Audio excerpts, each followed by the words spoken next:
नमस्कार. जालना जिल्हा आणि परिसरातील प्रत्येक महत्त्वाच्या घडामोडी, ताज्या बातम्या आणि जनतेच्या प्रश्नांना वाचा फोडणारी जालना जनता सेवा न्यूज मध्ये आपलं स्वागत आहे.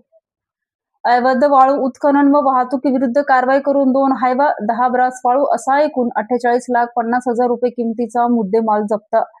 अप्पर पोलीस अधीक्षक यांच्या पथकाची कारवाई. तेगबीर सिंह सिंधू पोलीस अधीक्षक जालना तसेच विक्रम साळी अप्पर पोलीस अधीक्षक जालना यांनी अवैध धंद्याविरुद्ध कारवाई करण्याबाबत आदेश दिलेले होते. दिनांक 20/7/2026 रोजी रात्री 12:30 वाजेच्या सुमारास विक्रम साळी अप्पर पोलीस अधीक्षक जालना यांना गुप्त बातमीदारामार्फत माहिती मिळाली की भोकरदन ते हसनाबाद रोडवर अवैध वाळू वाहतूक चालू असल्याबाबतची खात्रीशीर माहिती मिळाल्यानं कारवाई करण्याकरिता आदेशित केल्याने योगेश खटकळ, प्रताप सुंदरडे, निखिल गायकवाड, सोमशेखर सुरवशे तसेच पोलीस स्टेशन हसनाबादचे चौधरी असे पंचासह कारवाई करण्याकामी मिळालेल्या माहितीच्या ठिकाणी रवाना झाले.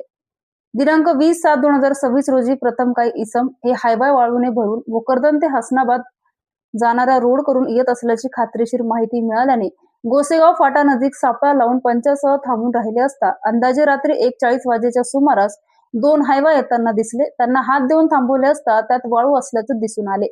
सदर वेळी पोलीस पथकाची चाहूल लागल्याने अंधाराचा फायदा घेऊन त्यातील हायवावरील ड्रायव्हर पळून जाऊ लागताच पोलीस पथकाने 2 जणांना ताब्यात घेऊन त्यांना पोलीस पथक असल्याची ओळख सांगून विश्वासात घेऊन विचारपूस केली असता त्यांनी त्यांचे नाव सांगितले. त्यांच्याकडे व सदर ठिकाणी मिळून आलेल्या वाळूने भरलेल्या वाहनांचं वर्णन खालीलप्रमाणे.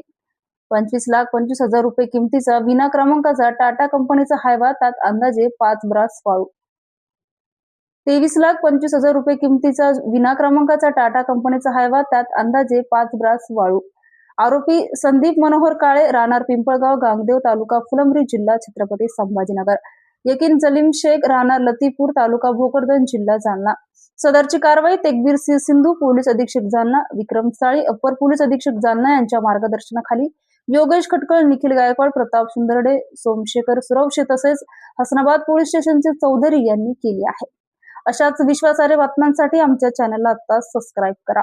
इंस्टाग्राम आणि फेसबुकवर फॉलो करायला विसरू नका.